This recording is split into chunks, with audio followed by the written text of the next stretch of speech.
Sekarang Jokowi udah putuskan untuk pindah, baru minta universitas, Unwira, Muhammadiyah, Universitas Mula Warman segala macam, buatkan AMDAL. Maka disogoklah dosen-dosen.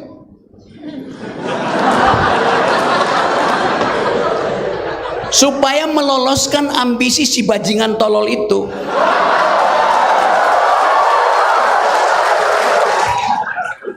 Per hari ini ada 60 juta pemuda Indonesia menunggu lapangan kerja. Jadi semua itu ada di hulu. Kalau dia dibawa ke hilir, dihilirisasi, yang dihilirisasi adalah membersihkan yang di hulu itu supaya produknya bagus. Jadi hilirisasi artinya membersihkan kedunguan. Jadi Anda bayangkan bagaimana proyek energi Indonesia itu bahkan diupayakan untuk dipamerkan, dijual murah dengan artikel semacam. Mungkin itu artikel sponsor aja, saya nggak tahu. Mungkin ada orang yang buatin itu, atau redaksi menganggap ya muat aja lah buat sekaligus nunjukin bahwa ini kebodohan Indonesia, begitu tuh. Satu waktu kita akan tahu apa motif itu. Jadi Indonesia frustrasi karena nikelnya itu di dalam penelitian dunia tinggal 8 tahun habis nikel itu. Akibatnya apa? Semua pemain nikel berupaya untuk mengeruk lebih banyak lagi karena tahu akan habis. Perspektif ekonomi yang bertentangan dengan proses ekologis. Mestinya kalau tinggal sedikit jangan lagi dieksploitasi, kan begitu rumus oikosnya. Nilai ekspor Indonesia tahun 2022 mencapai 292 miliar, meningkat dari 176 miliar tahun 2014, dan ini merupakan rekor tertinggi dalam sejarah. Pada tahun Bapak dan Ibu sekalian yang kami hormati, upaya percepatan reformasi struktural melalui strategi hilirisasi terutama sumber daya alam juga membuahkan hasil yang nyata. Tercermin dari peningkatan kinerja ekspor dalam beberapa tahun terakhir. Nilai ekspor Indonesia tahun 2022 mencapai 292 miliar, meningkat dari 176 miliar tahun 2014. Dan ini merupakan rekor tertinggi dalam sejarah. Pada tahun 2022 surplus neraca perdagangan mencatat 54,5 miliar, jauh lebih tinggi dari tahun 2014 sebesar hanya 2,2 miliar US dollar. Lonjakan tajam dari kinerja ekspor terutama disumbang dari produk hilirisasi, utamanya produk nikel dan CPO. Pada tahun 2023 posisi neraca perdagangan sedikit menurun akibat pelemahan ekonomi global dan turunnya harga komoditas, namun masih mencatatkan surplus besar sebesar 36,9 miliar. Hilirisasi berhasil menciptakan sumber pertumbuhan baru di luar Jawa. Provinsi Sulawesi Tengah dan Maluku Utara tumbuh signifikan ditopang hilirisasi nikel, di mana tahun 2023 masing-masing tumbuh 6,4% dan 6,9%, jauh lebih tinggi di atas pertumbuhan nasional. Kinerja pertumbuhan yang kuat dalam 10 tahun terakhir, upaya peningkatan infrastruktur, kualitas SDM, dan kesejahteraan masyarakat menunjukkan kemajuan yang signifikan. Kebijakan ekonomi makro tidak hanya menciptakan stabilitas, namun juga mendorong perbaikan struktural.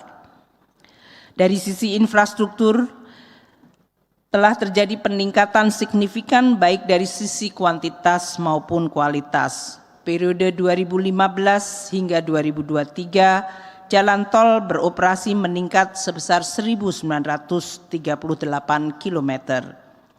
Jalan nasional non-tol meningkat 4.547 kilo. Pemerintah juga membangun 37 bendungan baru. Kapasitas irigasi meningkat signifikan. Juga untuk mendukung kebangkitan dan ketahanan energi dan pangan.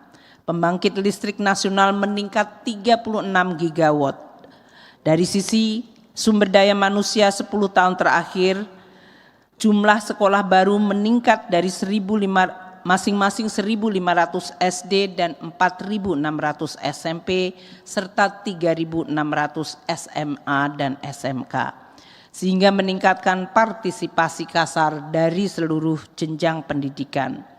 Beasiswa LPDP diberikan kepada putra-putri terbaik yang menempuh pendidikan baik di universitas terbaik di dalam maupun di luar negeri. Penerima beasiswa LPDP mencapai 45.496 orang. Di sektor kesehatan, pemerintah menurunkan stunting dari 37,2% 2013 menjadi 21,5% pada tahun 2023. Dalam sisi kesejahteraan, tingkat kemiskinan turun signifikan dari 11,25% 2014 menjadi single digit 9,36% pada tahun 2023. Kemiskinan ekstrim menurun tajam dari 6,18% 2014 menjadi 1,12% 2023. Pengangguran nasional juga terus menurun per Februari 2024 pada tingkat 4,82%, turun signifikan dari 5,7% pada tahun 2014. Berbagai capaian ini dilakukan dengan tetap menjaga stabilitas makro dengan kebijakan ekonomi makro yang tepat dan pokok-pokok kebijakan fiskal yang prudent.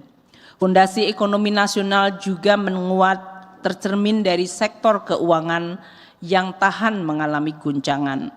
Risiko kecukupan modal atau KAR pada level 27% lebih tinggi dari KAR di negara ASEAN yang hanya 22%. Kualitas aset industri perbankan juga makin baik dari relatif rendahnya risiko kredit bermasalah atau NPL di bawah 3%, jauh di bawah sehat 5%.